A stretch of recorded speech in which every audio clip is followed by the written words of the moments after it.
Hello बच्चों, चलिए प्रश्न को पढ़ते हैं। इसमें लिखा उत्तेजित हाइड्रोजन परमाणु को आयनित करने के लिए आवश्यक ऊर्जा होगी बच्चों कितनी होगी। ये चार विकल्प दिए गए, सही विकल्प का चयन करना है। तो चलिए बच्चों, इस प्रश्न की मूल अवधारणा को हम देख लेते हैं बच्चों। तो बच्चों हम इसमें देख लेते हैं कि हाइड्रोजन परमाणु की जो एनवी कक्षा में ऊर्जा का मान होता है वो होता है En बराबर -13.6 भागे n का वर्ग इलेक्ट्रॉन वोल्ट। तो यहाँ पर बच्चों हम देख लेते हैं कि इलेक्ट्रॉन को उत्सर्जित कराने या फिर ये कह लें कि हाइड्रोजन परमाणु को आयनित करने के लिए, यहाँ देख लेते हैं हाइड्रोजन परमाणु को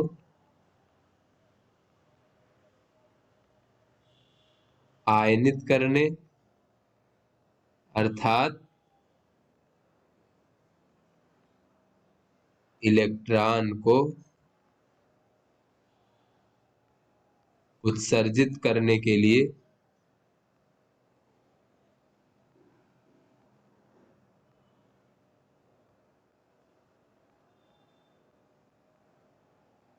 बच्चों अगर हमें हाइड्रोजन परमाणु को आयनित कराना है यानी कि इलेक्ट्रॉन को उत्सर्जित कर देंगे तो हाइड्रोजन परमाणु हमारा आयनित हो जाएगा। तो इसके लिए क्या करना होगा बच्चों, इलेक्ट्रॉन की ऊर्जा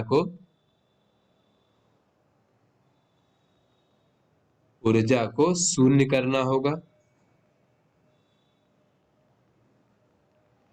तो चलिए बच्चों अपने प्रश्न को हल करते हैं। तो यहाँ पर बच्चों कहा जा रहा है कि हमारा उत्तेजित हाइड्रोजन परमाणु है। तो बच्चों ये हमारा नाभिक हो गया हाइड्रोजन परमाणु का, और ये बच्चों उसकी पहली कक्षा हो गई। उसके बाद फिर बच्चों ये दूसरी कक्षा हो गई, फिर बच्चों तीसरी कक्षा हो गई, फिर ये हमारी चौथी कक्षा हो गई। इस प्रकार से बच्चों इसकी कक्षाएं हैं। तो ये मूल ऊर्जा स्तर में यानी कि सबसे न्यूनतम ऊर्जा स्तर बच्चों हमारी पहली कक्षा होगी। तो इसकी ऊर्जा अगर हम देखें बच्चों यहाँ से अगर हम देखें n का मान अगर 1 रख दें तो ये हो जाएगा बच्चों हमारा -13.6 इलेक्ट्रॉन वोल्ट। यानी पहली कक्षा में इलेक्ट्रॉन की ऊर्जा इतनी है। फिर दूसरी कक्षा के लिए बच्चों n का मान अगर यहाँ पर हम 2 रख दें तो बच्चों ये हो जाएगा हमारा -3.4 इलेक्ट्रॉन वोल्ट। फिर बच्चों n बराबर 3 रखने पर -1.5 इलेक्ट्रॉन वोल्ट। n बराबर अगर 4 रख दें तो हो जाएगा -0.85 इलेक्ट्रॉन वोल्ट। तो इस प्रकार से बच्चों अगर हम देखें कि हमारा अगर हाइड्रोजन परमाणु जो है वो उत्तेजित अवस्था में है, यानी कि बच्चों या तो हमारा इलेक्ट्रॉन दूसरे में होगा या तो फिर बच्चों तीसरे में होगा। यहाँ पर देख लेते हैं बच्चों, अगर वो उत्तेजित अवस्था में है तो या तो हमारा जो इलेक्ट्रॉन है हाइड्रोजन परमाणु में एक इलेक्ट्रॉन होता है तो या तो वो दूसरे में होगा या तीसरे में होगा या फिर चौथे या फिर इससे ऊपर किसी कक्षा में होगा बच्चों। अगर पहले में होता तो उसे हम उत्तेजित नहीं कहेंगे क्योंकि वो न्यूनतम ऊर्जा स्तर में है बच्चों।